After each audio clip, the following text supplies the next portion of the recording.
All right, good people. I'm going to show you how to create a lesson plan that will get your class approved, not the fifth time, eighth time, 10th time, but the very first time that you give it a twirl. Now, if there's a specific section you want me to go over, leave it in the comments below and I will specifically give you information on that section. But for now, I'm just going to show you a general template. So let's get started. First, right here, this is a template that I took from Outschool and created on my own as far as just putting it on one singular sheet of document. I'm old school, so sometimes I still say paper by accident, but that's just my strategy. I do it because it's easier for me. I just simply took the information from the Outschool, page and put it on one doc because it makes my life so much easier. And everything should be in the same order as what you see on Outschool. So the first part is to create a new class, and it's simply going to be the name of the class that the learners, the parents, whomever are going to see, guardians, whatever. I tend to leave that blank. This is just my strategy, and go back and fill it in the end because usually 90% of the time I'm going to change the name around anyway, keeping in mind no emojis and no exclamation points, or excessive, I should say. When I scroll down to the second part, the summary, you're simply giving a one-sentence statement on what your class is going to be about. So let's say it's basket weaving. I'm just throwing something in the air. I would say something into the effect of, always incorporate how many times the class meets. So say one time. This one-time introductory course in basket weaving will show learners the beginning steps to creating a basket or something to that effect, Again, if there's anything you want me to go over specifically, leave it in the comments and I can create a video on the specific section that you want to look at, okay? Third step is the subject. Simply got that from Outschool. Find, the subject and click it. I would definitely look at comparable subjects and see what most of the teachers have used. There's been times where I was kind of on the fence of this is more tech or more English, and then I found something similar, and I was like, oh, okay, my question is answered. So just keep that in mind. The course type, one time, multi-day, ongoing, flexible schedule. Keep in mind, if it's multiple day, you're going to be very, very specific when you scroll down to the section here, course description, but we'll get into that in a moment.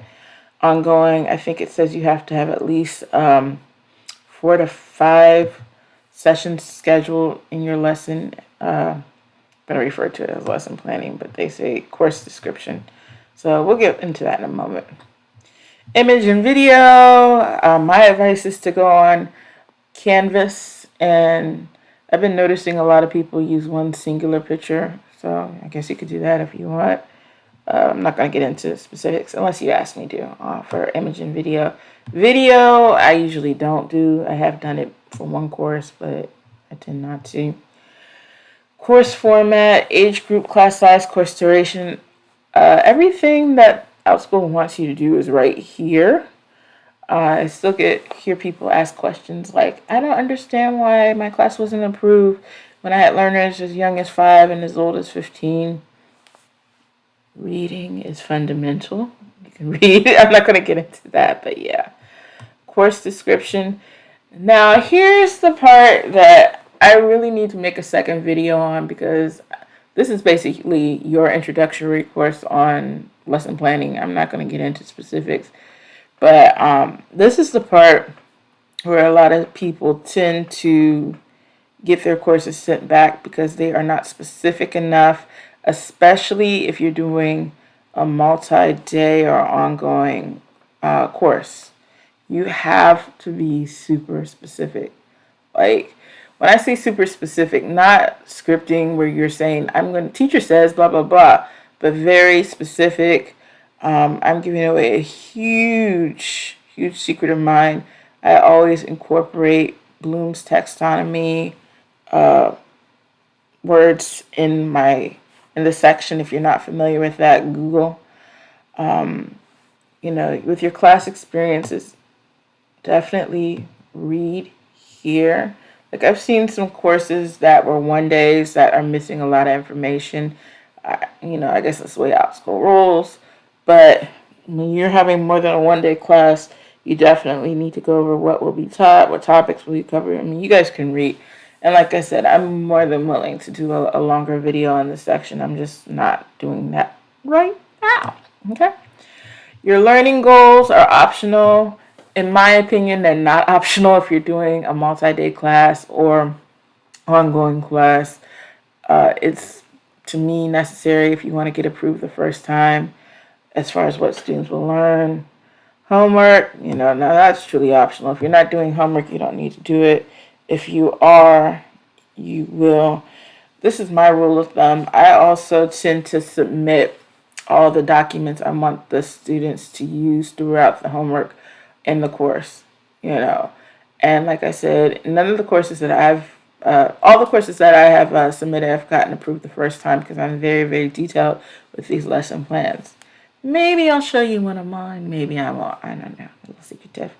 Assessment, same thing. Explain, how your learner's going to be assessed and submit the document if you can. Outside work, once again, submit if it's there. Explain what the outside work will be.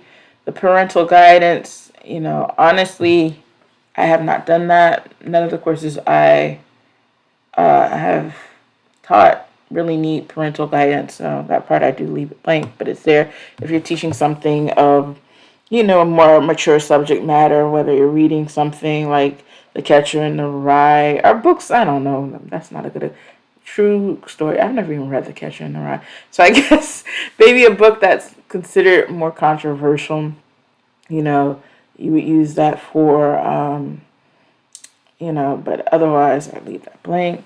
Sources, yes, I do fill this out, where I'm getting my sources from, etc. The teacher expertise for sensitive topics. This is what I've been hearing. Outschool has been sending a lot of things back.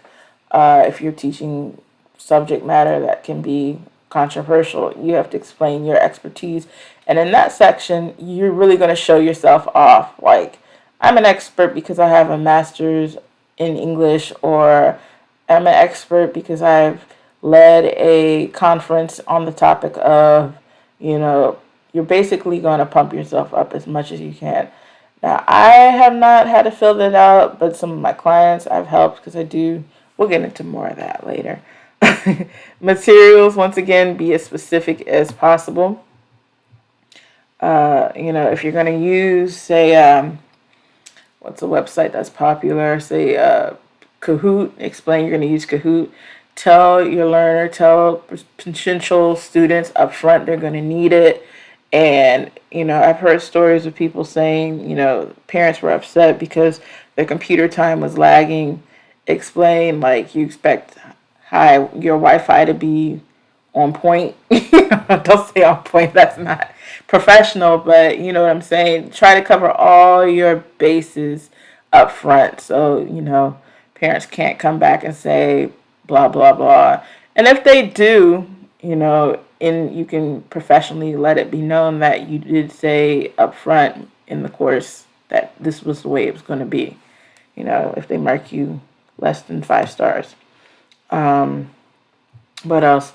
Learner supply list. I would fill it out, especially if you're doing a course like cooking or something hands-on, like our example, basket weaving. So they'll be ready to roll. What else? Oh yeah, your welcome post. You definitely always want to do that. Kind of keep it standard, to make your life easier. But expect to have, remember I mentioned above about having those PDF documents ready, add the files there so they'll be ready to roll on day 1. And if not, say, well, I kind of expected you to have blah, blah, blah, blah. The pricing, oh boy. I wish I could tell you guys great advice for pricing. I don't have good advice for pricing. I just check to see what competitors, meaning other teachers, are doing, kind of price myself around what they're pricing as well. That's the way I do it. Definitely know your worth. I wouldn't underprice, although I would when you're starting out, but once you're established, don't. And of course, the refund policy I keep here just to remind myself of the refund policies that Outschool has established, because there's that. So that is my way of creating a template to get me rolling regarding setting up my lesson. Now, if you want me to go over a specific section, I would be more than happy to make a second video, or third, or fourth. I have to space it out because I'm working, but it will be done. So leave that in the comments. And also, you can get in contact with me if you want some guidance on how to create your own lesson plan. I do create lesson plans for busy teachers who just simply don't have the time. I am also a busy teacher as well, so I understand where it can be. I create the lesson, we can consult, and then you tell me what you want, do the lesson, then you teach class. So there's that. That's it on this end.